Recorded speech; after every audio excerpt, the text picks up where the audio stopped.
उपस्थित साथियों नमस्कार। आप सभी का स्वागत है। जाहिर सी बात है, उत्तर प्रदेश सब इंस्पेक्टर की जहां तक बात करें, हमारे पास महज आज 9 मार्च है, तो 14-15 मार्च को परीक्षा है और सबको अब तारीख पता चल गई कि, और ये सिटी भी मालूम चल गया। हाँ, एडमिट कार्ड जारी नहीं हुआ, एडमिट कार्ड 11-12 मार्च को जारी हो जाएगा, ये बात आपको पता है। अब जाहिर सी बात है, हमारे पास अगर बात करें तो 5 दिन है। आज के दिन को शामिल कर ले तो, आज को नहीं शामिल करें तो 10, 11, 12, 13 4 दिन है। अब रही बात कि ऐसे समय में जो अंतिम रणनीति, ये नहीं, ये मैं रणनीति बताने आपको नहीं आया हूं कि तुम इस सब्जेक्ट को ऐसे पढ़ो वैसे पढ़ो, जो पढ़ना था पढ़ लिया, सारी बातें खत्म हो चुकी है। अब कहानी एंड पर है और आपको किरदार निभाना है, आपको नायक और नायिका बनना है।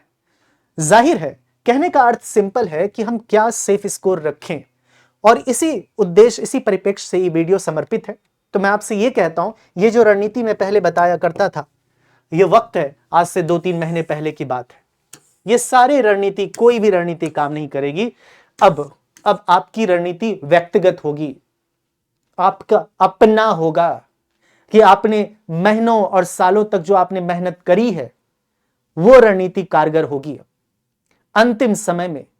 और एक कॉमन जो बात मैं आपसे कहना चाहता हूं कि ऐसे समय में आपको डेली बेसिस पे एक सब्जेक्ट को पकड़ना चाहिए। जैसे आज 9 मार्च है तो आपने एक सब्जेक्ट को पकड़ लिया, गणित। गणित का रिवीजन करना है सुबह से लेकर शाम तक। 10 मार्च को भी आपने सामान्य अध्ययन को पकड़ लिया, रिवीजन करना है। और जिन विषयों में थोड़ा सा आपकी कमजोर है, उसको आप एक दिन के बजाय 1.5 दिन 2 दिन दे सकते हैं।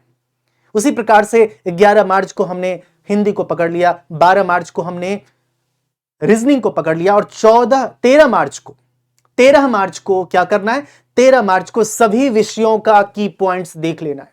सभी विषयों का, उनमें से उन विषयों का ज्यादातर देखना है जो विषय आपको लगता है कि इसका पॉइंट्स मैं बार बार भूल जाता हूं, ये चीजें समझ में नहीं आते। मैं उदाहरण के तौर पे आपको बताता हूं। उदाहरण अगर मैं बताऊं, रीजनिंग अध्यापक होने के नाते मैं आपको बता सकता हूं, जैसे कैलेंडर में हम भूल जाते बार बार कि शताब्दी वर्ष का अंतिम दिन क्या नहीं हो सकता है।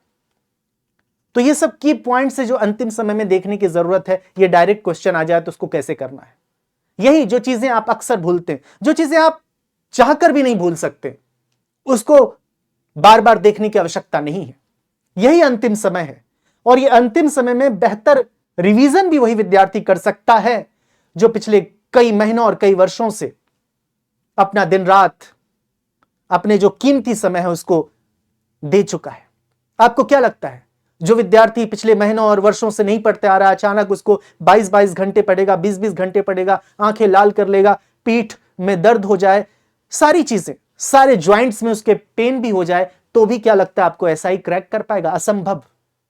इसीलिए मैं आपसे फिर से कहता हूं कि वही विद्यार्थी एसआई क्रैक करने की संभावना है जो विद्यार्थी महीनों और सालों की कड़ी मेहनत लगाकर तैयारी करा है। लचर पचर नहीं कि आप 2 साल से तैयारी कर रहे हैं, तैयारी गुणवत्ता के साथ अगर करा है तो। कहने का अर्थ है कि अंतिम समय में जो मैंने आपको रणनीति बताई, इस रणनीति पर आपको ध्यान देना है। 10, 11, 12, 9, 10, 11, 12, 13 तारीख को सभी विषयों के पॉइंट्स रिवीजन कर दीजिए, यदि आपका 14 मार्च को परीक्षा है। और 14 और 15 मार्च को तो आपको, अगर 14 मार्च को परीक्षा है, किसी का 15 को है, तो क्या हो, 14 को आपको कुछ नहीं करना है। 14 को पेपर आएगा, उसका विश्लेषण करना है, चाहे भर्ती बोर्ड ने कह दिया हो।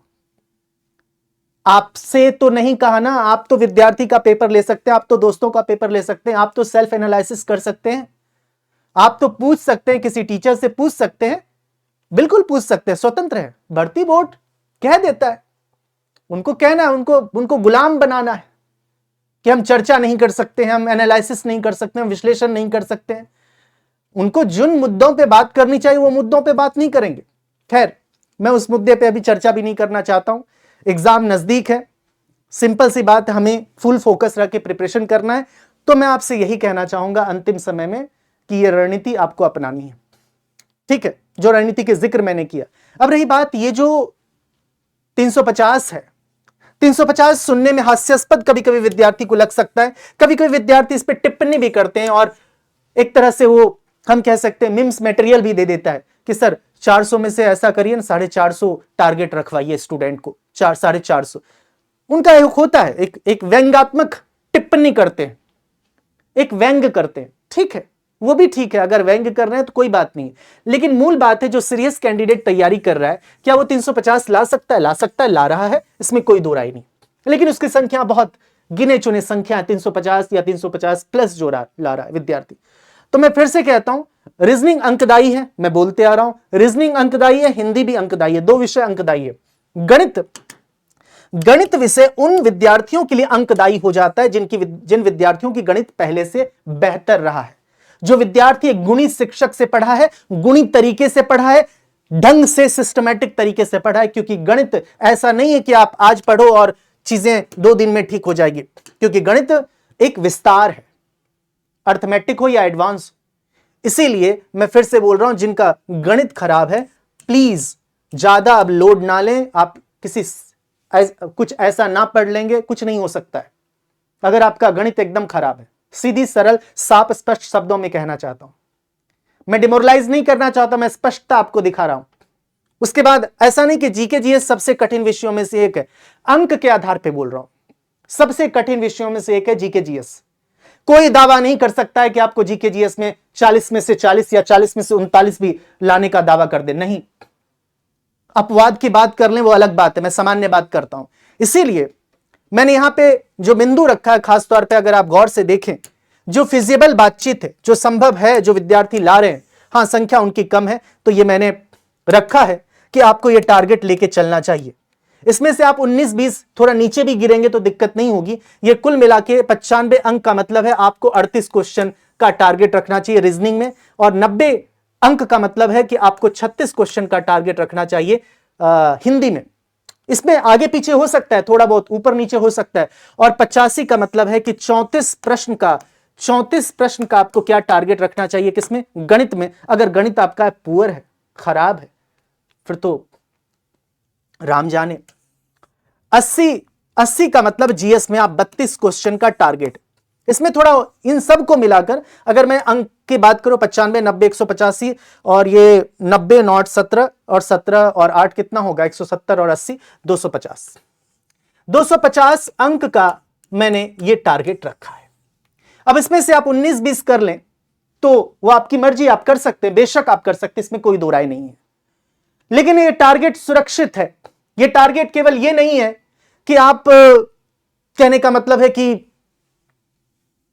कुल मिला के कहने का मतलब है कि आप रिटन पास कर जाएं, इसीलिए टारगेट को रखा गया।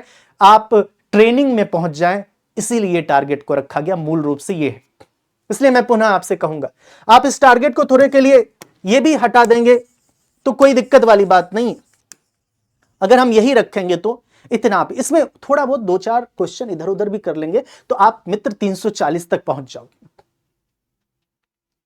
इसलिए मैंने 340 और 350 एक सुरक्षित स्कोर रखा है। ये मैं बार बार यहां पे कोट, यहां पे आप देखो, कोट मैंने करा है साफ तौर पे कि केवल लिखित परीक्षा पास नहीं करना है, सीधे ट्रेनिंग में भी आपको जाना है। तो ये अंक आपको चाहिए मित्र, चाहिए तो चाहिए। लड़ाई बहुत तगड़ी है, वैकेंसी ऊंट के मुंह में जीरा वाली बात है। 4543 वैकेंसीज है, आप भी जानते हैं इस बात को, और संख्या आप जानते हैं विद्यार्थी की कितनी, और ऊपर से भर्ती बोर्ड, ऊपर से डायरेक्टली इनडायरेक्टली संभावना कुछ भी, तथाकथित भर्ती बोर्ड। इसका मतलब है कि 340 से 350 अंक का आप टारगेट रखिए। 136 क्वेश्चन से 140 का, 136 क्वेश्चन भी आप कर लेते तो 340 आ जाएगा, और नेगेटिव 0 है, ठीक है। और जो क्वेश्चन जो ना बने उसमें तुक्का आप खेल सकते हैं, लेकिन जो ना बने उसमें, इसीलिए कहने का अर्थ है कि 136 क्वेश्चन का मतलब है कि आप 24-25 क्वेश्चन ना भी बनाएंगे तो चलेगा, 24-25 क्वेश्चन छोड़ दो। उसी प्रकार से महिलाओं के लिए यह सुरक्षित स्कोर है 320 से 330। अगर महिलाएं 30-32 क्वेश्चन ना भी बनाती हैं तो चलेगा। तो यह टारगेट लेकर, यदि आप पुरुष हैं, महिला हैं, अपने अनुसार यह सुरक्षित टारगेट आप देख सकते हैं। केवल लिखित परीक्षा के लिए नहीं है, इसीलिए आपको लग रहा होगा कि बढ़ा चढ़ाकर बात बताई जा रही है। बढ़ा चढ़ाकर नहीं, सारे गणित लगाकर कैलकुलेशन करके उसके आधार पे, ठीक है। और पेपर याद रखें, पेपर का लेवल 2017 से ज्यादा नहीं, 2021 से कम नहीं रहेगा। पेपर चाहे कुछ भी कर ले, पेपर का सिलेबस के मुताबिक ही पेपर रहेगा। आप इतना याद रखिए, पेपर इजी टू मॉडरेट आएगा। कुछ प्रश्न आपको टफ दिखेंगे, कुछ प्रश्न, लेकिन पेपर का जो मूल है वो इजी टू मॉडरेट होगा। जो गणित पिछले विगत वर्षों के एनालिसिस के आधार पे बोल रहा हूं। अब भर्ती बोर्ड अचानक धप्पा कर दे तो अलग बात है, लेकिन सामान्य तौर पे लॉजिकल और तार्किक बात तो यही करनी चाहिए। तो जाहिर सी बात है, मेरा मानना ही ये है कि इस लक्ष्य की पूर्ति आप करें और बेहतर तरीके से प्रदर्शन करें। और जाहिर सी बात, अंत में एक बात बता देता हूं कि कल हम 18 घंटे की क्लास में रीजनिंग की 6 घंटे की क्लास हो चुकी है, और ये 18 घंटे में पार्ट 2 ला रहा हूं। ये 6 घंटे की क्लास होगी मेगा मैराथन पार्ट 2। 6 हो चुकी है 7 मार्च को 10 बजे। कल 10 मार्च को सुबह 10 बजे से क्लास शुरू होगी, और इसको नोटिफिकेशन ऑन कर लें और लाइक कर दीजिएगा। आज के लिए बहुत बहुत शुक्रिया। Thank you so much for joining the class. धन्यवाद आपका। Good luck, all the best. शुक्रिया, थैंक यू।